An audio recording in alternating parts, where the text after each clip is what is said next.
Assalamu alaykum wa rahmatullah wa barakatuh.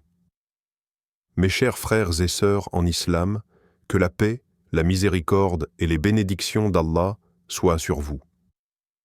Aujourd'hui, nous allons entamer ensemble une série très importante qui touche à un sujet souvent soulevé, parfois par curiosité, parfois par incompréhension, et d'autres fois encore pour défier notre foi. Le thème que nous allons développer, bi-idnillah, est « Pourquoi le Coran interdit-il le porc ?» Révélation spirituelle, sanitaire et éthique. C'est un sujet qui mérite qu'on s'y arrête avec sérieux, réflexion et sincérité. Si c'est la première fois que vous visitez cette chaîne, je vous invite à vous abonner dès maintenant et à activer la cloche de notification pour ne rien manquer de nos prochaines vidéos. Qu'Allah vous récompense pour votre intention d'apprendre sa religion. Nous allons commencer cette série en plongeant dans la dimension spirituelle et religieuse de l'interdiction de la consommation du porc dans le Coran. Car avant de parler de la santé ou d'éthique, il faut comprendre que le musulman se soumet avant tout à la parole d'Allah, et que chaque commandement divin a un sens qui dépasse notre entendement immédiat. Même si les sciences modernes peuvent venir confirmer ou éclairer certaines choses, le cœur du croyant sait que la sagesse d'Allah est infinie et que sa parole est vérité absolue. Dans le Coran, Allah a mentionné à plusieurs reprises l'interdiction du porc. Dans la sourate Al-Baqarah, verset 173, il dit « Il vous est interdit la bête morte, le sang, la chair de porc, et ce sur quoi on a invoqué un autre qu'Allah. » Le même interdit est répété dans d'autres sourates, Al-Ma'ida, 5.3, Al-An'am, 645, et An-Nahl, 16, 115. Ce n'est donc pas une recommandation vague ni un simple conseil alimentaire, c'est une interdiction formelle.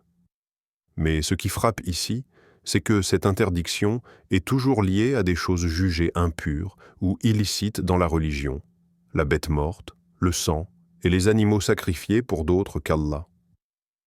Cela nous amène à réfléchir sur la symbolique spirituelle que représente le porc dans la foi islamique. L'impureté n'est pas seulement physique. En islam, il y a aussi une impureté morale et spirituelle. Le porc, dans sa nature, son comportement, son alimentation, est vu comme un animal qui incarne certaines caractéristiques que l'islam cherche à éloigner du croyant. C'est un animal qui vit souvent dans la saleté, qui mange des choses impures, qui peut même se nourrir de ses propres excréments et qui n'a pas ce comportement noble que l'on retrouve chez certains autres animaux. Cela ne veut pas dire que le porc est à blâmer en tant que créature, car toute création d'Allah est parfaite dans son ordre. Mais cela montre que chaque animal a une fonction, un rôle, une symbolique dans la création. La spiritualité islamique nous apprend que ce que nous consommons affecte notre âme, notre comportement, notre relation avec le divin. Le prophète Muhammad, paix et bénédiction sur lui, a insisté sur l'importance de manger ce qui est halal et pur, car la nourriture devient chair et sang dans notre corps. Si elle est illicite, elle influence notre spiritualité, notre prière, notre moralité. Il est même rapporté dans plusieurs hadiths que certaines prières ou invocations peuvent ne pas être acceptées si la personne se nourrit de manière illicite. C'est dire combien ce que nous introduisons dans notre corps peut affecter la pureté de notre cœur. Dans ce cadre, le porc est un symbole de transgression. Allah nous interdit cet aliment non pas uniquement parce qu'il est malsain, bien que ce soit un fait prouvé scientifiquement comme nous le verrons plus tard, mais parce qu'il représente une rupture avec l'ordre divin. C'est une épreuve de soumission. Le croyant qui renonce au porc parce qu'Allah l'a dit, même sans comprendre tous les tenants et aboutissants, montre sa sincérité et sa confiance en son Créateur. C'est cela, la foi véritable. Croire et obéir, même quand la sagesse ne nous est pas totalement apparente. Certains diront « Mais pourquoi Dieu aurait créé quelque chose qu'il interdit ensuite ?» Et c'est là qu'il faut élever notre réflexion. Allah a créé le porc, comme il a créé le poison, le feu, le venin. Chaque chose a sa place, son rôle, son utilité dans l'équilibre de la nature. Le porc, par exemple, joue un rôle dans le nettoyage des déchets organiques dans certains écosystèmes. Mais cela ne signifie pas que tout ce qui existe est destiné à être consommé. L'interdiction divine n'est pas une négation de l'utilité de l'animal, c'est une direction donnée à l'homme quant à ce qui est bon ou mauvais pour lui. Il ne faut pas non plus oublier que l'islam n'est pas la seule religion à interdire le porc. Dans la tradition juive, cette interdiction est très claire dans la Torah. Dans le christianisme primitif, elle existait également, même si elle a été assouplie plus tard. Cela montre que cette interdiction est une continuité dans les messages révélés par Allah à travers ses prophètes. L'islam est venu confirmer ce qui avait déjà été prescrit avant et nous rappeler les lois que beaucoup avaient oubliées ou modifiées. On comprend donc que derrière cette interdiction se cache une sagesse divine profonde. Refuser de manger du porc, ce n'est pas seulement suivre un code alimentaire, c'est affirmer sa fidélité à Allah. C'est affirmer que le licite et l'illicite ne sont pas déterminés par nos envies, nos goûts ou les normes de la société, mais par la parole du Créateur. C'est un acte d'adoration, un acte de purification, un acte de résistance spirituelle dans un monde où les repères moraux se brouillent. Sur le plan sanitaire, l'interdiction de la consommation du porc en islam prend une autre dimension, complémentaire à la première. Si Allah interdit une chose, c'est toujours pour notre bien, même si parfois nous n'en percevons pas les raisons immédiatement. Et avec l'évolution de la science, certaines sagesses commencent à être révélées au grand jour. Le porc, malgré sa popularité dans de nombreuses cuisines du monde, présente en réalité plusieurs risques pour la santé, confirmés par des études scientifiques modernes. Tout d'abord, il faut comprendre que le porc est un animal omnivore, c'est-à-dire qu'il mange de tout, y compris des matières en décomposition, des ordures, et même parfois ses propres excréments. Son système digestif est très différent de celui des ruminants comme la vache ou le mouton. Il digère très rapidement ce qu'il consomme, ce qui signifie que les toxines qu'il ingère ne sont pas suffisamment filtrées avant d'entrer dans son sang et ses tissus.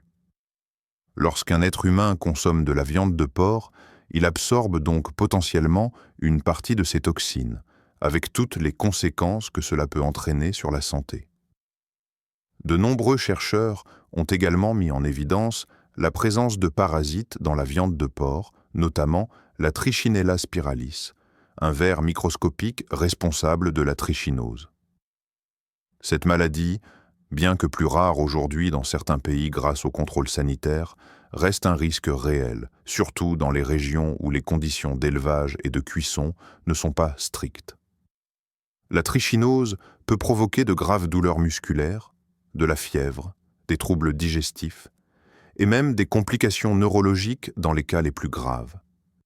Et ce n'est qu'un exemple parmi d'autres. Un autre point alarmant est la forte teneur en cholestérol et en graisses saturées de la viande de porc. Ces éléments sont directement liés à l'augmentation des risques de maladies cardiovasculaires, d'hypertension artérielle et d'obésité.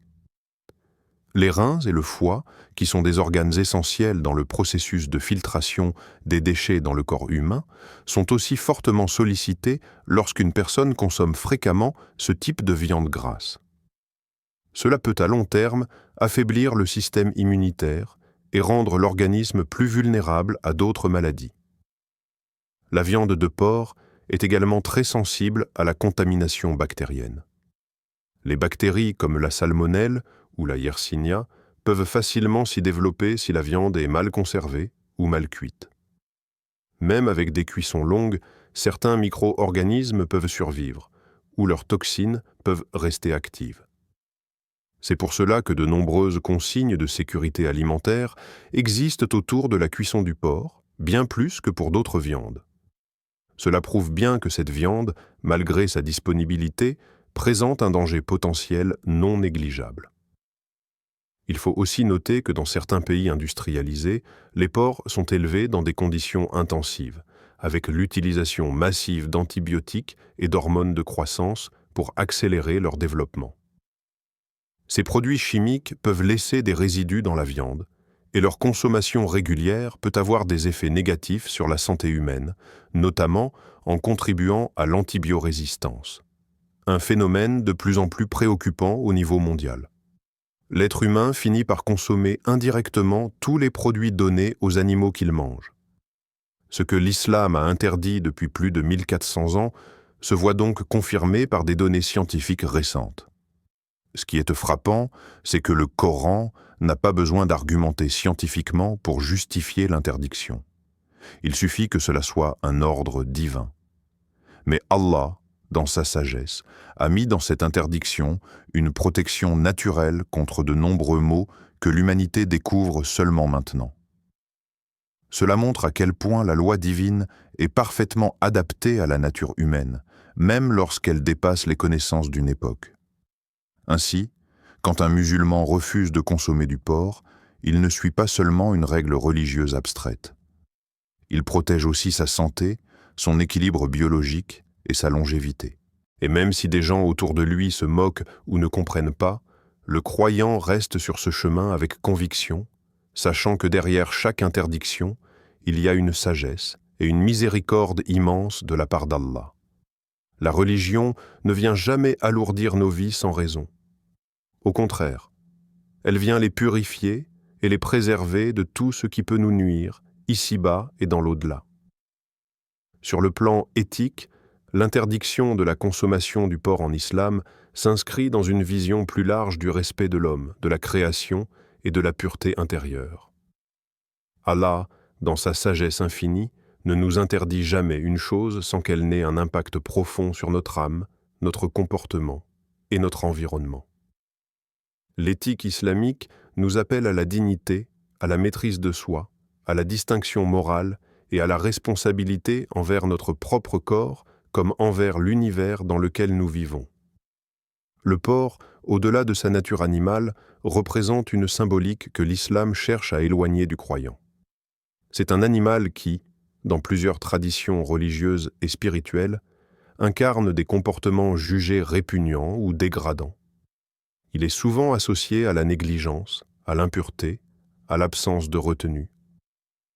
En se détournant de cette consommation, le musulman affirme qu'il veut s'élever, qu'il refuse de se mélanger à ce qui corrompt l'âme, qu'il cherche à préserver sa pureté intérieure et extérieure.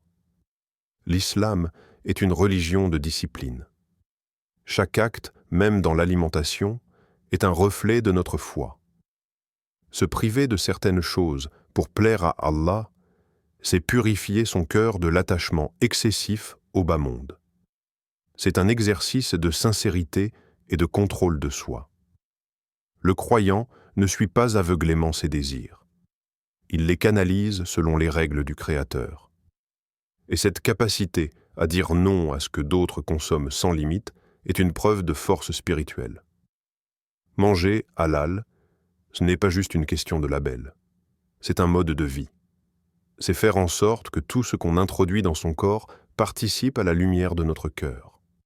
C'est aussi s'assurer que la nourriture provient de sources propres, respectueuses, et qu'elle est obtenue sans cruauté ni transgression.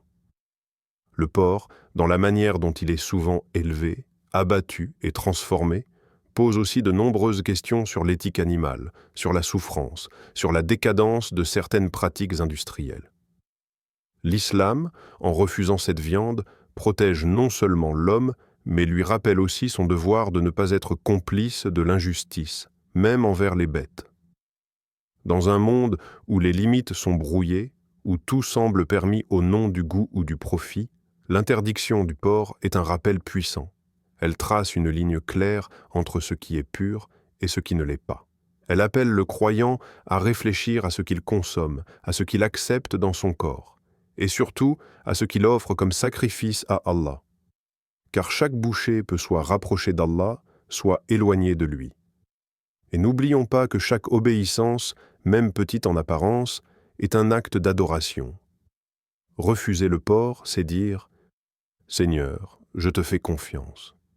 Même si le monde entier me dit que c'est bon, que c'est normal, que c'est culturel, moi, je choisis ce que toi tu as dit. » C'est cela, la vraie soumission, la vraie liberté du croyant.